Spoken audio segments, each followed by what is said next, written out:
Why should you appear for CUET PG 2027? तो इस exam का नाम आपने डेफिनेटली अपने अराउंड सुना होगा, अपने फ्रेंड सर्कल में सुना होगा, शायद ये सुना हो कि CUET PG का एग्ज़ाम किसी स्टूडेंट ने दिया, अच्छा स्कोर आया और वो टॉप यूनिवर्सिटी में उसके थ्रू एडमिशन ले पाए। एंड फिर आपको भी लगता होगा कि क्या मुझे भी इस एग्ज़ाम को देना चाहिए अगर मैं आगे प्लान कर रहा हूँ या कर रही हूँ मास्टर्स परस्यू करने के बारे में। एंड अगर हाँ, तो वाई ओनली CUET PG? तो आपके सारे डाउट्स एक छोटी सी वीडियो में आज होने वाले हैं clear. Hello everyone, welcome to CUET PG 24/7। This is Priya, your educator and mentor for economics. And ये जो सभी स्टूडेंट्स का डाउट है कि मैम क्यों हमें CUET PG के लिए अपीयर करना चाहिए, ये जल्दी से क्लियर करते हैं। सबसे पहली बात तो ये समझो कि CUET PG है कि अगर आप में से किसी को अभी तक ये क्लैरिटी नहीं है, तो CUET PG बेसिकली एक एंट्रेंस एग्जाम है। जैसे आप अगर यहाँ पर अपनी ग्रेजुएशन परस्यू करना चाहते हो, अंडर ग्रेड डिग्री के लिए आप यहाँ पर किसी कॉलेज में एडमिशन लेना चाहते हो, तो उस टाइम पर भी आप CUET का एग्जाम देते हो, वो कहलाता है CUET UG।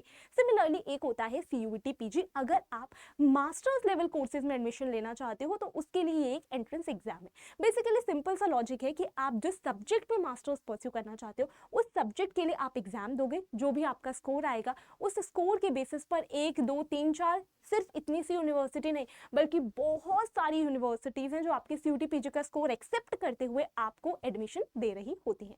बट ये तो बात हो गई कि CUET PG एग्जाम क्या है, लेकिन मैम हमें CUET PG के लिए अपीयर क्यों करना चाहिए ये मैं आपको समझाती हूँ। सबसे पहली बात, अगर आप में से जो स्टूडेंट्स अभी यहाँ पर अपने फाइनल ईयर में या फिर हो सकता है काफ़ी सारे बच्चे ऐसे होंगे जो ग्रेजुएशन कंप्लीट कर चुके हैं, आपको ऐसा कई बार ये लगता होगा कि क्या हमें मास्टर्स करनी चाहिए या नहीं करनी चाहिए। देखो, अगर आप इस डाइसीनेस वाली सिचुएशन में हो तो आई वुड सजेस्ट यू कि आपको अपने पास एक ऑल्टरनेटिव ऑप्शन के तौर पर ये रखना चाहिए।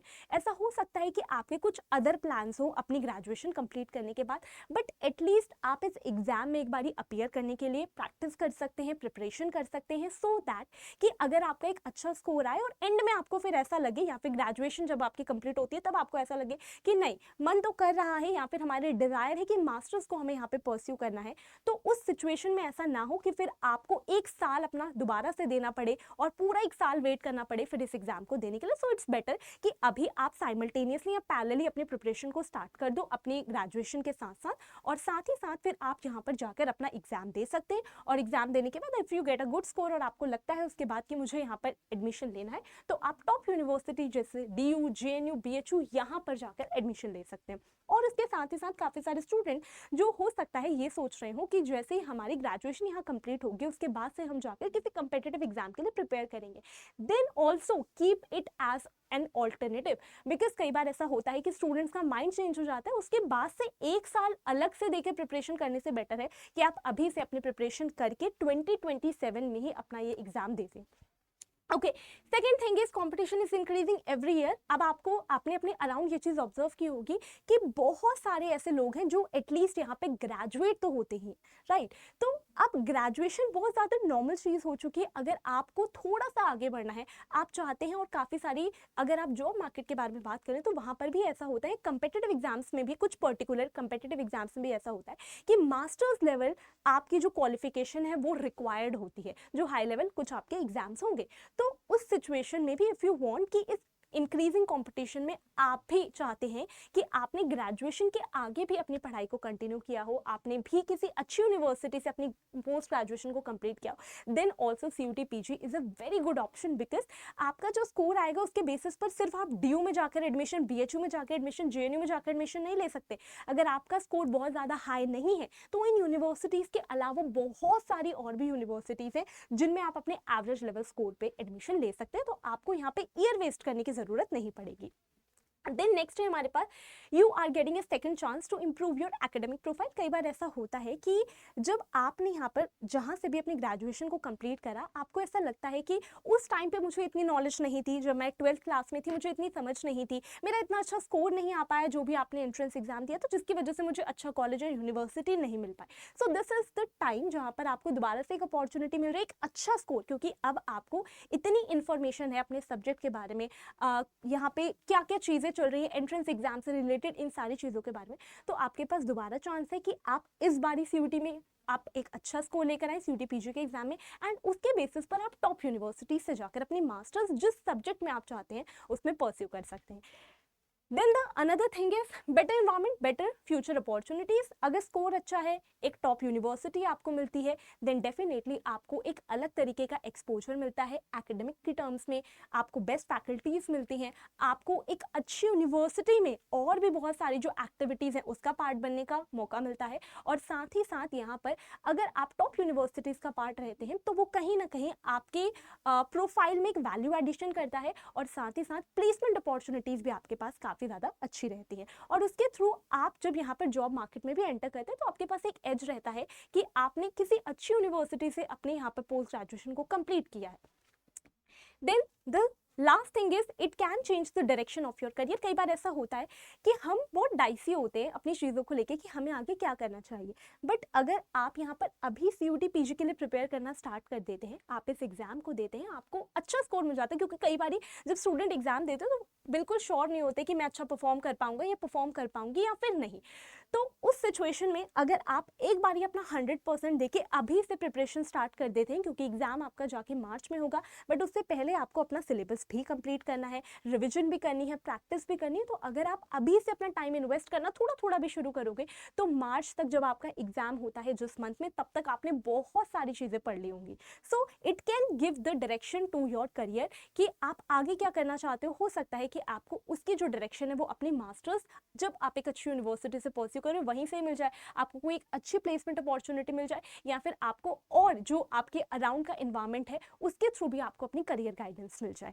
लेकिन साथ ही साथ ये तो हो गई कुछ नॉर्मल बातें, लेकिन कुछ फैक्ट्स के थ्रू भी मैं आपको ये समझा सकती हूँ कि क्यों CUT PG आपके लिए एक अच्छा ऑप्शन हो सकता है। Multiple universities, let me show you कि देखिए आप जब CUT PG का एग्जाम दोगे जिस भी सब्जेक्ट के लिए, उसके बाद जो भी आपका 300 में से स्कोर है उस स्कोर को एक्सेप्ट करने वाली कितनी सारी यूनिवर्सिटीज़ हैं। देखो सेंट्रल यूनिवर्सिटी जिसमें DU, JNU, BHU, HCU सब कुछ आते हैं, 45 तो आपकी यहाँ पर सेंट्रल यूनिवर्सिटीज़ ही हैं। साथ ही साथ अगर हम बात करें फिर इसी तरीके से स्टेट यूनिवर्सिटी के बारे में, तो देखो ऑलमोस्ट यहाँ पर आपके पास 40 स्टेट यूनिवर्सिटीज़ हैं जो आपके CUT PG के स्कोर को एक्सेप्ट कर रही हैं। सिमिलरली गवर्नमेंट इंस्टीट्यूशंस के भी आपके पास इतने सारे 24 ऑप्शंस आपके पास यहाँ पर हैं। एंड देन डीम्ड यूनिवर्सिटीज़ हैं, और इसमें फिर कुछ प्राइवेट यूनिवर्सिटीज़ के भी नेम्स आपके लिए मैंशन होते हैं। प्राइवेट यूनिवर्सिटीज़ की फ़ी थोड़ी हाई होती है, बट यहाँ पे काफ़ी सारी डीम्ड यूनिवर्सिटीज़ के भी आपके पास ऑप्शन होते हैं। So the first thing is this, यानी कि अगर बहुत अच्छा स्कोर है तो आप टॉप यूनिवर्सिटी डेफिनेटली सिक्योर कर सकते हो, और अगर एवरेज स्कोर भी है तो ऐसा नहीं है कि आपको ड्रॉप लेना पड़ेगा, वो आपके ऊपर टोटली डिपेंड करता है। कई बार ऐसा भी होता है कि बच्चा ड्रॉप लेना चाहता है और बेटर अपॉर्चुनिटी और बेटर यूनिवर्सिटी में एडमिशन के लिए, या फिर आपका अगर एवरेज स्कोर भी है तो भी उस पर भी आप यहाँ पर इतनी सारी क्योंकि यूनिवर्सिटीज़ के ऑप्शन है उनके लिए एलिजिबल हो। एक चीज़ मैं आपको और बता दूँ कि सब्जेक्ट टू सब्जेक्ट आपके यहाँ पे एलिजिबिलिटी भी डिफर करती है, राइट। तो ऐसा भी होता है कि फॉर एग्जाम्पल MA इकोनॉमिक्स जो स्टूडेंट्स मान लो परस्यू करना चाहते हैं, उनके एडमिशन के लिए DU ने अपना क्राइटेरिया अलग सेट किया है, JNU ने अलग सेट किया है, BHU ने अलग सेट किया है। तो आप जिस भी सब्जेक्ट में जिस भी यूनिवर्सिटी से मास्टर्स परस्यू करना चाहते हो, तो वो यूनिवर्सिटी आपके स्कोर के साथ साथ ये भी चेक करेगी कि क्या आप उनका यूनिवर्सिटी स्पेसिफिक क्राइटेरिया मीट करते हो या नहीं। बट एग्जाम सभी फाइनल ईयर स्टूडेंट्स एंड जो यहाँ पे ग्रेजुएशन कंप्लीट कर चुके हैं वो सभी स्टूडेंट्स दे सकते हैं। देन साथ ही साथ मल्टीपल PG कोर्सेज, तो यहाँ पर आपको 157 सब्जेक्ट्स का ऑप्शन मिलता है और आप उनमें से किसी भी सब्जेक्ट के लिए अपीयर कर सकते हो। बट एक बार ये चेक कर लेना कि आपको एग्जाम देना तो अलाउड है जो भी फाइनल ईयर या ग्रेजुएट स्टूडेंट्स हैं, लेकिन क्या उस सब्जेक्ट में जब आप एडमिशन लेने जाओगे आगे तो क्या आप उसका जो एलिजिबिलिटी क्राइटेरिया है वो मीट कर रहे हो या नहीं। बट अदरवाइज यहाँ पर आपको ऑलमोस्ट 157 सब्जेक्ट्स का ऑप्शन मिलता है। मैं एक बार आपको दिखा देती हूँ। तो देखो काफ़ी सारे यहाँ पर कॉमन पेपर कोड्स हैं, जैसे कि इसमें आपको यहाँ पे सारे B.Ed कोर्सेज भी मिल जाएंगे, इकोनॉमिक्स है एंड बहुत सारे और कोर्सेज भी हैं। देन सिमिलरली लैंग्वेज कोर्सेज आपके लिए यहाँ पर अवेलेबल हैं, अगर आप इनमें मास्टर्स परस्यू करना चाहते हो तो लैंग्वेज प्रोग्राम्स अवेलेबल हैं। साइंस रिलेटेड प्रोग्राम्स के इतने सारे ऑप्शंस आपके पास है, जैसा आप देख सकते हो। ह्यूमैनिटीज़ रिलेटेड इतने सारे प्रोग्राम्स हैं, MTech और हायर साइंसेज के इतने सारे प्रोग्राम्स हैं, आचार्य पेपर कोड्स हैं, तो बहुत सारे ऑलमोस्ट 157 सब्जेक्ट्स के आपके पास ऑप्शन। और एक चीज़ बता दूँ, आप CUT PG का जब एक बारी एग्जाम दे रहे हो तो एक बारी में आप 4 पेपर कोड्स के लिए अप्लाई कर सकते हो। मान लो किसी स्टूडेंट्स ने इकोनॉमिक्स के लिए और उसके साथ साथ 3 और पेपर कोड के लिए भी एग्जाम में अपीयर करने के लिए अप्लाई कर दिया, तो हम मैक्सिमम 4 पेपर कोड्स के लिए यहाँ पे अप्लाई कर सकते हैं।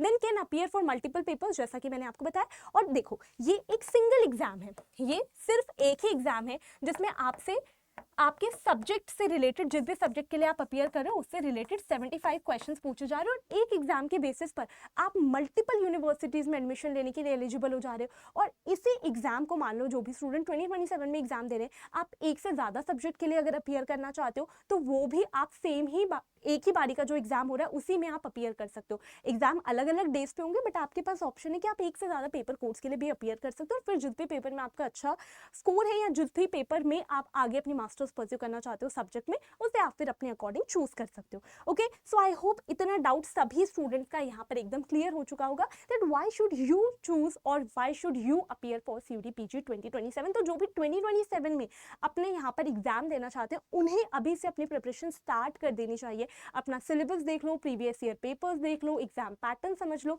सो दैट कि बहुत ज़्यादा डिले ना हो जाए अपनी प्रिपरेशन को स्टार्ट करने में और फिर आपको एक ईयर अपना वेस्ट ना करना पड़े अलग से। Okay, this is my Telegram channel. जिनको भी यहाँ पर CUET PG 2027 की प्रिपरेशन करनी है, आप सभी इस टेलीग्राम चैनल को ज्वाइन कर सकते हैं। आपको सारे एग्जाम रिलेटेड एंड जो स्पेसिफिकली इकोनॉमिक्स के स्टूडेंट्स हैं उनको सब्जेक्ट रिलेटेड भी सारी इन्फॉर्मेशन मिल जाती है। अपार्ट फ्रॉम दैट, आप में से जो भी स्टूडेंट CUET PG 2027 इकोनॉमिक्स के लिए प्रिपेयर कर रहे हैं, यहाँ पर आपके लिए चाणक्य अल्टीमेट बैच का ऑप्शन अवेलेबल है, तो आप इसे ज्वाइन कर सकते हैं। ये सभी आपको आपके इसी बैच में मिलने वाला है। और महापैक का भी आपके पास ऑप्शन है जिसमें आपको सभी बैचेस, जो भी इकोनॉमिक्स के अभी बैचेस चल रहे हैं और जो भी आने वाले हैं, सब पर एक ही बारी में एक्सेस मिल जाती है। आपको बैच रिलेटेड कोई भी क्वेरी है, कुछ भी पूछना है, तो आप इस मेंशन्ड ईमेल आईडी पे मेल कर सकते हैं। एंड किसी भी बैच में एनरोल करते हुए you can apply this code PY19 to avail the additional discount. Okay, batch में एनरोल करने के लिए आप किस तरीके से जा सकते हैं? अड्डा 24/7 की वेबसाइट विजिट कर सकते हैं, एप्लीकेशन आप डाउनलोड कर सकते हैं। ऑल कोर्सेज पे जाना है आपको, यहाँ पे UG and PG entrance exams पे क्लिक करना है। राइट साइड पे आपको CUET PG का ऑप्शन शो होगा। CUET PG इकोनॉमिक्स पे जाना है। अभी जो लेटेस्ट बैच है दैट इज चाणक्य अल्टीमेट, इस पे क्लिक करना है। बाय नाउ पे क्लिक करना है। आपको यहाँ पे कोड अप्लाई करने का ऑप्शन शो होगा, तो यहाँ पर आप PY19 एंटर कर सकते हैं। देन प्राइस आपके लिए रिड्यूस हो जाएगी, फाइनल प्राइस पे नाउ पे क्लिक कर आप एनरोल कर सकते हैं। ओके, सो आई होप सभी स्टूडेंट्स का ये जो डाउट्स है वो एक शॉर्ट वीडियो के थ्रू क्लियर हो चुका होगा। So thank you so much everyone. And जो भी सीरियस एस्पिरेंट्स हैं, आपको अब अपनी प्रिपरेशन को स्टार्ट कर देना चाहिए and this is the right time. इससे ज़्यादा डिले करोगे तो फिर एंड में आपके लिए ही चीज़ें हेक्टिक हो जाएंगी और आपको ही प्रॉब्लम होने वाली है। Thank you so much everyone.